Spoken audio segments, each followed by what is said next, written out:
Hello everyone. Welcome to academic atlas. I am Jayprakash. तो आज हम पढ़ने वाले हैं कक्षा 8 का पाठ लाख की चूड़ियाँ। और इस पाठ के लेखक हैं कामता नाथ। कामता नाथ जी ने हमारा ध्यान जो है बहुत ही महत्वपूर्ण बात पर आकर्षित किया है कि किस तरह से मशीनों का आविष्कार होता जा रहा है। बड़ी बड़ी मशीनें हमारे कामों को बहुत आसान करती जा रही है, लेकिन दूसरी ओर हमारे जो हाथ से बनी हुई चीज़ें हैं, हस्त उद्योग जो है वो एकदम से ख़त्म होते जा रहे हैं। बहुत से लोग हमारे उस हिसाब से बेरोज़गार होते जा रहे हैं। तो ये जो पाठ है ना, लेखक ने अपने खुद के ऊपर ये लिखा है। यानी उन्होंने अपनी ही कहानी की तरह अपने गाँव के बारे में ये सब चीज़ें बताई जो उन्होंने खुद से देखी हैं। तो चलिए पढ़ते हैं। सारे गाँव में बदलू मुझे सबसे अच्छा आदमी लगता था, क्योंकि वह मुझे सुंदर-सुंदर लाख की गोलियाँ बनाकर देता था। मुझे अपने मामा के गाँव जाने का सबसे बड़ा चाव यही था कि जब मैं वहाँ से लौटता तो मेरे पास ढेर सारी गोलियाँ होती, रंग-बिरंगी गोलियाँ जो किसी भी बच्चे का मन मोह लेती थी। मतलब कि यहाँ पर लेखक बता रहे हैं कि जब अपने मामा के गाँव जाया करते थे, मामा के घर जाया करते थे गाँव, तो वहाँ उन्हें बहुत ही अच्छी एक चीज़ क्या लगती थी, वहाँ एक आदमी था बदलू, जो कि लाख की चूड़ियाँ बनाया करता था। तो वो बदलू जो था वो लेखक को, कामता नाथ को सुंदर-सुंदर लाख की गोलियाँ भी बना कर दिया करता था। तो इसलिए वो अपने मामा के गाँव जाने में बहुत ही खुश हो जाया करते थे। और जब वो गाँव से लौटते थे तो उनके पास ढेर सारी जो है लाख की गोलियाँ होती थी, जो बहुत ही सुंदर लगा करती थी, रंग-बिरंगी होती थी, जो बाकी बच्चों का भी मन मोह लेती थी, यानी बहुत सबको अट्रैक्ट करती थी। वैसे तो मेरे मामा के गाँव का होने के कारण मुझे बदलू को बदलू मामा कहना चाहिए था, परंतु मैं उसे बदलू मामा ना कहकर बदलू काका कहा करता था, जैसा कि गाँव के सभी बच्चे उसे कहा करते थे। बदलू का मकान कुछ ऊंचे पर बना था। मकान के सामने बड़ा सा सहन था, जिसमें एक पुरानी नीम का वृक्ष लगा था। मतलब ये कह रहे हैं कि जो बदलू था ना, वो मेरे मामा के गाँव का था। तो जैसे मामा के गाँव का था, तो वो भी मेरा एक तरह से मामा हुआ। वैसे तो सभी उसको बदलू मामा कहा करते थे, लेकिन मैं उसको बदलू काका कहा करता था। उसका जो मकान था, वो कुछ ऊँचाई पर बना हुआ था और मकान के सामने बड़ा-सा सहन था, जिसमें पुराना नीम का वृक्ष लगा हुआ था। उसी के नीचे बैठकर बदलू अपना काम किया करता था। बगल में भट्टी दहकती रहती, जिसमें वह लाख पिघलाया करता। सामने एक लकड़ी की चौखट पड़ी रहती, जिस पर लाख के मुलायम होने पर वह उसे सलाख के समान पतला करके चूड़ियों का आकार दे दिया करता था। यानी कि जो बदलू काका जो थे वो चूड़ियाँ बनाया करते थे लाख की। तो किस तरह से बनाते थे, वो पहले लाख को मेल्ट किया करते थे, पिघलाया करते थे। उसके बाद एक चौखट पर लकड़ी की चौखट पड़ी होती थी, जिस पर वो लाख के मुलायम होने पर उसे चूड़ियों का आकार दे दिया करते थे, मतलब उनकी चूड़ियाँ बना दिया करते थे। पास में 4-6 विभिन्न आकार की बेलननुमा मुंगेरियाँ रखी रहती थी, जो आगे से कुछ पतली और पीछे से थोड़ी मोटी हुआ करती थी। मतलब चूड़ियाँ बनाने के लिए ना एक बेलननुमा गोल-गोल मुंगेरियाँ रखा रहा करती थी। ये यहाँ पे अभी रखी, जिस पर क्या करते थे बदलू काका जो है चूड़ियाँ बनाया करते थे। उसके ऊपर वो उस लाख को पिघाल कर, सॉफ्ट करके, मुलायम करके उसके ऊपर उसको चूड़िया का आकार देकर उस पर चढ़ा दिया करते थे। और वो कैसी थी मुंगेरियाँ, ऊपर से पतली थी और नीचे से मोटी हुआ करती थी। लाख की चूड़ी का आकार देकर वह उन्हें मुंगेरियों पर चढ़ाकर गोल और चिकना बनाता और तब एक-एक कर पूरे हाथ की चूड़ियाँ बना चुकने के पश्चात वह उन पर रंग किया करते थे। पहले वो बहुत सारी चूड़ियाँ बना लिया करते थे एक हाथ की, फिर उसके ऊपर वो रंग कर दिया करते थे, बदलू काका। बदलू यह कार्य सदा ही एक मचिए पर बैठकर किया करता था, जो बहुत ही पुरानी थी। बगल में ही उसका हुक्का रखा रहता, जिससे वह बीच-बीच में पीता रहता। गाँव में मेरा दोपहर का समय अधिकतर बदलू के पास बीतता था। वह मुझे लला कहकर कहा करता और मेरे पहुँचते ही मेरे लिए तुरंत एक मचिया मँगा देते थे। जो बदलू काका जो थे, जब वो चूड़ियाँ बनाया करते थे, तो वो एक मचिया पर, यानी इस तरह से खाट की तरह बनी होती थी, उस पर बैठा करते थे और वहीं पर अपने पास उन्होंने अपना एक हुक्का रखा हुआ था, उसको पीते रहते थे और अपनी चूड़ियाँ जो है वो बनाया करते थे। और वो क्या किया करते थे, जब भी लेखक उनके पास जाया करते थे, तो उनके लिए भी एक मच्छियाँ मँगा दिया करते थे और लेखक उन्हीं के पास बैठकर वो काम देखता रहा करता था। और वहाँ पर ही वो बैठकर पर चूड़ियों को बनाया करते थे, चिकना किया करते थे, फिर उसके ऊपर रंग भरा करते थे। बदलू का यह कार्य सदा एक ही मछली पर बैठ के किया करता था, जो बहुत ही पुरानी थी और बगल में उसका हुक्का रहा करता था और बीच-बीच में उस हुक्के को पीता रहता था। और जैसे ही रेखक उनके पास आते थे दोपहर के समय, तो उसके लिए भी बदलू जो है एक मछिया मँगा लिया करते थे।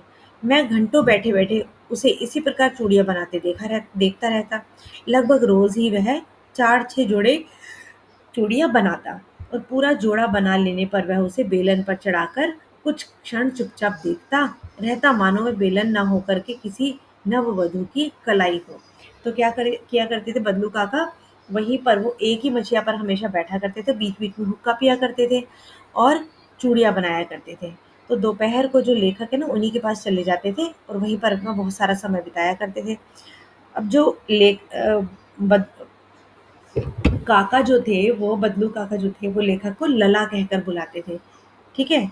और वो चूड़ियों को बेलनों क जैसे सॉफ्ट लाख होता था ना, बहुत ही मुलायम होता था, उसको बेलन के ऊपर चढ़ा दिया करते थे और चूड़ियों का आकार दे दिया करते थे। और फिर बहुत देर तक घंटों उन चूड़ियों को देखते रहते थे। ऐसे लगता था जैसे किसी नववधू यानी नई दुल्हन की कलाई हो। बदलू मनिहार था। चूड़ियाँ बनाना उसका पैतृक पेशा था और वास्तव में वह बहुत ही सुंदर चूड़ियाँ बनाता था। बदलू जो है वो मनिहार था। मनिहार कौन होते हैं? जो चूड़ियाँ बनाते हैं, चूड़ियाँ बेचते हैं और वो उनका पैतृक पेशा था। मतलब उनके पिताजी भी यही काम किया करते थे और वो बहुत ही सुंदर चूड़ियाँ बनाया करता था। उनकी बनाई हुई चूड़ियों की खपत भी बहुत थी। खपत यानी वो जितनी भी चूड़ियाँ बनाते थे वो बिक जाया करती थी। उस गाँव में तो सभी स्त्रियाँ उनकी बनाई हुई चूड़ियाँ पहनती थी।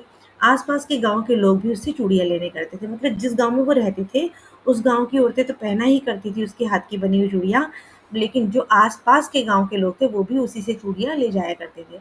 इतनी सुंदर वो चूड़ियाँ बनाया करते थे। परंतु वह कभी भी चूड़ियों को पैसों से बेचता ना था। उसका अभी तक एक वस्तु विनिमय का तरीका था। मतलब कि जब वो अपनी चूड़ियाँ किसी को देता था ना, उसके बदले में वो किसी से भी पैसे नहीं लिया करता था, लेकिन वो उसके बदले कुछ और अदला-बदली किया करता था। क्या किया करता था देखते हैं हम? और लोग अनाज के बदले उससे चूड़ियाँ ले जाया करते थे। मतलब कि लोग उनको पैसे तो नहीं देते थे, वो किसी से पैसे नहीं लिया करते थे, बट चूड़ियों के बदले वो उन्हें अनाज दे दिया करते थे। बदलू स्वभाव से बहुत ही सीधा था। मैंने कभी भी उसे किसी से जकड़ते नहीं देखा। हाँ, शादी-विवाह के अवसरों पर वह अवश्य ज़िद पकड़ जाता था। मतलब वो बहुत ही सीधे स्वभाव का था बदलू, वो किसी से कभी झगड़ता नहीं था, सिर्फ़ अपना काम किया करता था। लेकिन शादी-ब्याह के अवसर पर वो ज़िद्दी हो जाया करता था।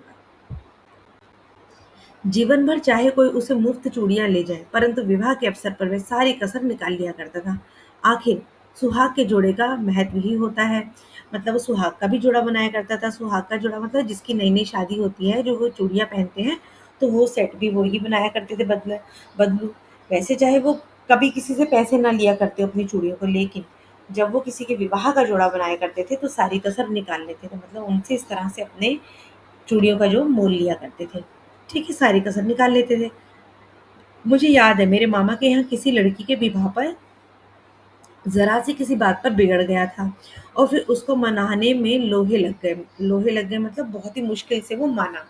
किसी की शादी थी लड़की की और तब बदलू काका जो है वो नाराज़ हो गए थे। तो उनको जो मनाना पड़ा वो बहुत ही मुश्किल काम था। विवाह में इसी जोड़े का मूल्य इतना बढ़ जाता था कि उसके लिए उसकी घरवाली को सारे वस्त्र मिलते, ढेरों अनाज मिलता, उसको अपने लिए पगड़ी मिलती और रुपए जो मिलते सो अलग। मतलब कि वो जो किसी की अगर शादी का चूड़ियाँ बनाया करता था तो उसका इतना ज़्यादा वो मोल मोल मतलब उसका इतना उसकी कीमत लगा दिया करता था कि उसको विवाह में उसकी पत्नी को भी कपड़े मिला करते थे, उसको भी कपड़े मिला करते थे। ढेर सारा अनाज भी मिल जाया करता था, पैसे भी मिल जाया करते थे। तो सारी कसर वो कब निकाल दिया करता था जब किसी की शादी होती थी, वो शादी के लिए चूड़ियाँ बनाता था और उसको पगड़ी भी मिलती थी और अलग से रुपए भी मिल जाते थे। यदि संसार में बदलू को किसी बात पे चिढ़ थी तो वह यह थी कि काँच की चूड़ियों से। मतलब वो सिर्फ़ काँच की चूड़ियों से बहुत ज़्यादा चिढ़ा करते थे। वैसे वो खुद भी इतनी सुंदर लाख की चूड़ियाँ बनाया करते थे, लेकिन जो बाद में काँच की चूड़ियाँ लोग पहनने लगे थे, उससे वो बहुत अधिक तिलकते थे, चिढ़ते थे।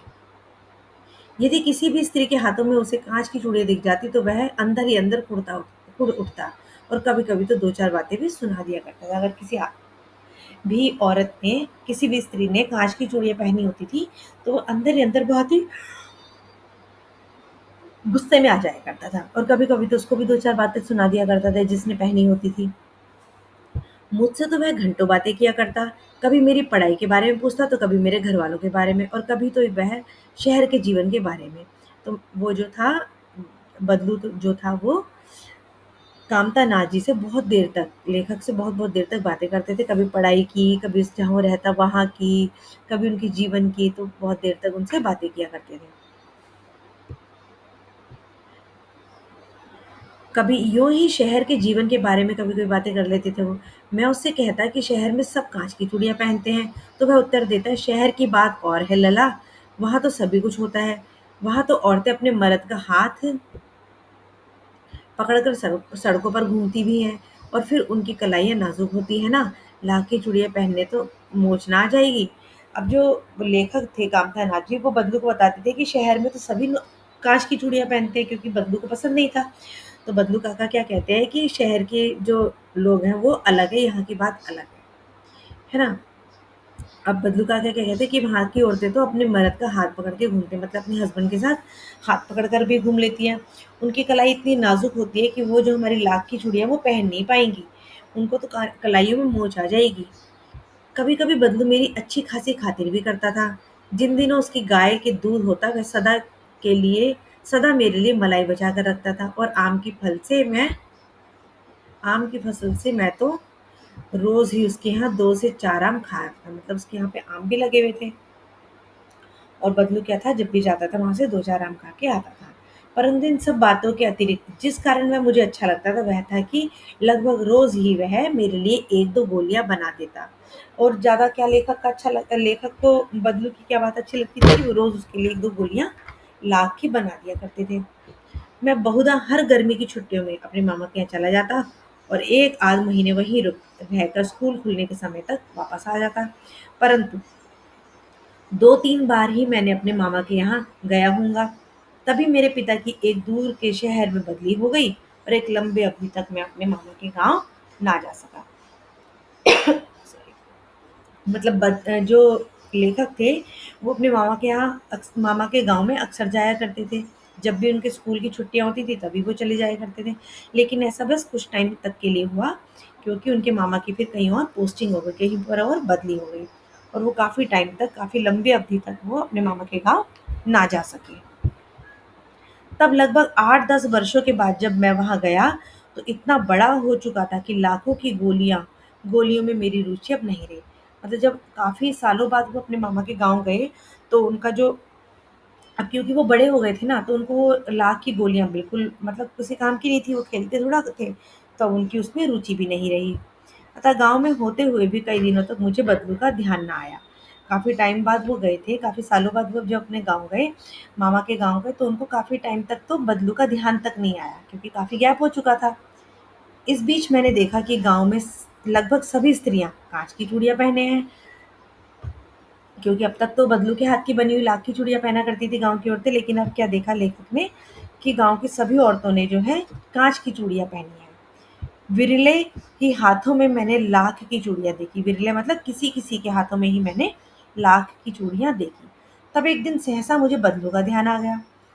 बात यह हुई कि बरसात में मेरे मामा की छोटी लड़की आंगन में फिसलकर गिर पड़ी थी और उसके हाथ की काँच की चूड़ियाँ टूटकर उसकी कलाई में घुस गई और उससे खून बहने लगा। मेरे मामा उस समय घर पर ना थे। मुझे ही उसकी मरहम पट्टी करनी पड़ी। तभी सहसा मुझे बदलू का ध्यान आया और मैंने सोचा कि उससे मिलकर आऊं। अतः शाम को मैं घूमते घूमते उसके घर चला गया। बदलू वही चबूतरे पर बैठे नीम के नीचे एक खाट पर लेटा था। अब क्योंकि जब लेखक काफी सालों बाद अपने मामा के गांव आए थे तो वो बदलू को बिल्कुल भूल चुके थे। लेकिन जब क्या देखा उन्होंने एक दिन उनकी मामा की जो लड़की थी वो खेल रही थी और खेलते-खेलते वो गिर पड़ी, बारिश में फिसल कर के गिर गई और जब वो बारिश में फिसल कर गिरी तो उसने भी काँच की चूड़ियाँ पहनी थी और वो काँच की चूड़ी उसकी कलाई में घुस गई और उसको ब्लड निकलने लगा। तो जो लेखक थे उन्होंने ही उसकी पट्टी की। उसके बाद जब वो पट्टी कर रहे थे तो उन्हें अचानक से बदलू का ध्यान आया। तो बदलू से मिलने के लिए गए और वहाँ उन्होंने देखा कि बदलू जो है वो एक खाट पर लेटा हुआ था। "नमस्ते बदलू काका," मैंने कहा। "नमस्ते भैया," उसने मेरी नमस्ते का उत्तर दिया और कहकर खाट पर बैठ गया। परंतु उसने मुझे पहचाना नहीं और देर तक मेरी ओर निहारता रहा। क्योंकि वही काफ़ी समय के बाद, कई लंबे अरसे के बाद लेखक जो है वो अपने मामा के गाँव गए थे और बदलू से मिले थे। तो बदलू ने भी लेखक को नहीं पहचाना और उसको देखते रहे। मैं हूँ जनार्दन काका, आपके पास से गोलियां बनवा कर ले जाया करता जाता था। मैंने अपना परिचय दिया। अब लेखक ने मेरे बारे में बताया, क्योंकि बदलू काका तो उसे पहचान नहीं पाए थे कि मैं जनार्दन हूँ और मैं आपके पास लाख की गोलियां ले जाने आया करता था। बदलू फिर भी चुप रहा, मानो वह अपनी स्मृति पटल पर अतीत के चित्र उतार रहा हो। और तब वह एकदम बोल पड़ा, आओ आओ लला, बैठो, तुम बहुत दिन बाद आए। अब जब लेखक ने अपना परिचय दिया और अपने बारे में बताया, तो बहुत देर तक तो बदलू चुप रहा। ऐसा लगा मानो स्मृति पटल, मतलब अपनी पुरानी बातों को फिर से याद करना शुरू कर रहे हो। फिर जब उन्हें याद आया तो वो अचानक बोले, आओ आओ लला, बहुत दिनों बाद गांव आए। हाँ, इधर आना नहीं हो सका काका, मैंने चारपाई पर बैठते हुए उत्तर दिया। फिर कुछ देर शांति रही। मैंने इधर उधर दृष्टि दौड़ाई, ना तो मुझे उसकी मछिया ही नजर आई और ना ही भट्टी। अब लेखक को जब काफी देर हो गई तो लेखक ने इधर उधर देखा, तो उसको कहीं पर भी बदलू काका की मछिया दिखाई नहीं दी, जिस पर वो बैठकर लाख की चूड़ियां बनाया करते थे, और ना ही उन्हें वो भट्टी दिखाई दी जिसमें वो लाख की चूड़ियों को पकाया करते थे। आजकल काम नहीं करते काका, मैंने पूछा। नहीं लला, काम तो कई सालों से बंद है। मेरी बनाई हुई चूड़ियां कोई पूछे तब तो गांव गांव में कांच का प्रचार हो गया है। अब वह कुछ देर चुप रहा, फिर बोला, मशीन युग है ना ये लला, आजकल सब काम मशीन से होता है, खेत भी मशीन से जोते जाते हैं, और फिर तो सुंदरता कांच की चूड़ियों में होती है, लाख की मैं लाख में कहाँ संभव है। तो क्या हुआ, जब लेखक ने बदलू काका से पूछा कि आजकल काम नहीं कर रहे, तो बदलू काका ने बताया कि अब तो मैं काफ़ी सालों से काँच का काम, लाख की चूड़ियों का काम नहीं कर रहा हूँ, क्योंकि अब गाँव में सभी काँच की चूड़ियाँ पहनते हैं और फिर मशीनें आ गई हैं। और जब मशीनें आ गई हैं और उसकी काँच की चूड़ियाँ ज़्यादा सुंदर लगती है, तो कौन मेरी चूड़ियाँ पहनेगा? लेकिन काँच बड़ा खतरनाक होता है, बड़ी जल्दी टूट जाता है, मैंने कहा। अब लेखक ने कहा उनकी बात सुनते हुए कि काँच तो बहुत ही नाजुक होता है, बहुत खतरनाक होता है, वो टूट जाता है। नाजुक तो फिर भी होता होता ही है लला, कहते कहते उसे खांसी आ गई और वह देर तक खांसता रहा। कौन? बदलू काका को बात करते करते खांसी आ गई। मुझे लगा उसे दमा है। अवस्था के साथ साथ उसका शरीर ढल चुका था और उसके हाथों पर और माथे पर नसें उभर आई थी। अब क्योंकि काफी साल हो गए थे तो धीरे धीरे वो उनका जो शरीर है वो ढल चुका था, काफी बूढ़े हो चुके थे और उनके माथे और शरीर पर नसें भी नजर आ रही थी। जाने कैसे उसने मेरी शंका भांप ली और बोला, दमा नहीं है मुझे, फसली खांसी है। यही महीने 2 महीने से आ रही है, 10-15 दिन में ठीक हो जाएगी। जब बदलू काका खांसने लगे ना, तो लेखक को लगा कि उन्हें दमा है, पर बदलू काका ने कहा, नहीं मुझे दमा नहीं है, ये मेरी फसली खांसी है, 1-2 महीने में ठीक, 10-15 दिन में ठीक हो जाएगी। मैं चुप रहा। मुझे लगा उसके अंदर कोई बहुत बड़ी व्यथा छिपी है, मतलब कोई बहुत बड़ा दुख छुपा है। मैं देर तक सोचता रहा, इस मशीन युग ने कितने हाथ काट दिए हैं। कुछ देर फिर शांति रही और जो मुझे अच्छी नहीं लगी। मतलब अब लेखक की बात सोचने लगे कि इस मशीनी युग, यानी जैसे जैसे मशीनें आती जा रही हैं, कितने लोगों के हाथ कट गए। हाथ कट गए मतलब इस बात से मतलब नहीं है कि किसी के हाथ काट लिए। हाथ कट गए मतलब उनका जो रोजगार था वो खत्म होता जा रहा है। हस्त रोजगार जो था वो उनका खत्म होता जा रहा है। आम की फसल अब कैसी है काका? कुछ देर पश्चात मैंने बात का विषय बदलते हुए पूछा। अब लेखक ने काका से पूछा कि आम की फसल कैसी है? अब काका बोले, अच्छी है लला, बहुत अच्छी है। उसने लह लहक कर उत्तर दिया और अंदर अपनी बेटी को आवाज दी, अरे रज्जो, लला के लिए आम तो ले आ। फिर मेरी ओर मुखातिब होकर बोला, माफ करना लला, तुम्हें आम खिलाना भूल गया था। नहीं नहीं काका, आम तो इस साल बहुत खाए हैं। वाह वाह, बिना आम खिलाए कैसे जानू जाने दूंगा तुमको। मतलब अब क्या था कि जो लेखक थे, उन्होंने जब आम की बात पूछी तो काका को एकदम याद आया। उन्होंने अपनी बेटी को बुलाया और कहा कि इसके लिए आम लेके आओ, और यही भी कहा कि मैं तुम्हें बिना आम खाए नहीं जाने दूंगा। मैं चुप हो गया। मुझे वे दिन याद हो आए जब वह मेरे लिए मलाई बनाकर रखता था। गाय तो अच्छी है ना काका, मैंने पूछा। गाय कहाँ है लला, 2 साल हुए बेच दी, कहाँ से खिलाता। इतने में रज्जो उसकी बेटी अंदर से एक डलिया में ढेर से आम ले आई। यह तो बहुत है काका, इतने कहाँ खा पाऊंगा, मैंने कहा। वाह वाह, वह हंस पड़ा। शहरी ठहरे ना, मैं तुम्हारी उम्र का था तो इसके चुगने आम एक वक्त में खा लिया करता था। अब जो काका थे ना, उनकी बेटी लेखक के लिए बहुत सारे आम ले आई। तो लेखक ने कहा मैं इतने सारे आम तो नहीं खा पाऊंगा। तब काका ने कहा हाँ भाई कि तुम शहरी हो, लेकिन मैं तुम्हारी उम्र का था तो मैं एक बार में इतने सारे आम खा लेता था। इससे चुगने आम, चौगुने मतलब 4 गुना ज्यादा आम मैं खा लिया करता था। आप लोगों की बात और है, मैंने उत्तर दिया। अच्छा बेटा, अच्छा बेटी, लला को 4-5 आम छांट कर दो, सिंदूरी वाले देना। देखो लला कैसे हैं, इस साल यह पेड़ तैयार हुआ है। अब काका ने लेखक को 4-5 आम देने के लिए कहा और पूछा कि देखो कैसे हैं सिंदूरी आम। रज्जो ने 4-5 आम अंजुली में लेकर मेरी ओर बढ़ा दिए। आम लेने के लिए मैंने हाथ बढ़ाया तो मेरी निगाह एक क्षण के लिए उसके हाथों पर ठिठक गई। गोरी गोरी कलाइयों पर लाख की चूड़ियां बहुत ही फब रही थी। अब जो रज्जो थी, जो तो उसने तो भाई लाख की चूड़ियां पहनी हुई थी, और जब लेखक ने देखा कि उसकी गोरी गोरी कलाइयों पर लाख की चूड़ियां बहुत ही सुंदर लग रही है, बदलू ने मेरी दृष्टि देख ली और बोल पड़ा, यही आखिरी जोड़ा बनाया था जमींदार साहब की बेटी के विवाह पर। 10 आने पैसे मुझको दे रहे थे, मैंने नहीं दिया, कहा शहर से ले आओ। मैंने आम ले लिए और खाकर थोड़ी देर पश्चात चला गया। मुझे बहुत प्रसन्नता हुई कि बदलू ने हार कर भी हार नहीं मानी। उसका व्यक्तित्व कांच की चूड़ियों जैसा ना था कि आसानी से टूट जाए। मतलब कि जब लेखक ने रज्जो के हाथ में चूड़ियां देखी तो काका ने बताया कि ये मेरा बनाया हुआ आखिरी जोड़ा था, इसके बाद मैंने लाख की चूड़ियां नहीं बनाई। और ये जो लाख की चूड़ियां उसने बनाई थी ना, ये उसने जमींदार की बेटी के विवाह के लिए बनाई थी, पर जमींदार ने उसके पैसे उसको नहीं दिए। तो उसने कहा कि जाके शहर से ले आओ। मैं अब क्या था, लेखक ने आम ले लिए और थोड़ी देर बाद उसने वहां से चला गया। मुझे बहुत प्रसन्नता हुई कि बदलू ने हार कर भी हार नहीं मानी। मतलब उसका व्यक्तित्व वहां से टूटा नहीं, कांच की चूड़ियों की तरह नहीं था जो आसानी से टूट जाता।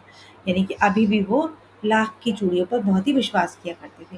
तो इस कहानी के माध्यम से ना हमें ये बताया गया कि किस तरह से मशीनी जैसे जैसे मशीनों का आविष्कार हुआ है, तो सारा जो हमारा रोजगार है वो खत्म होता जा रहा है।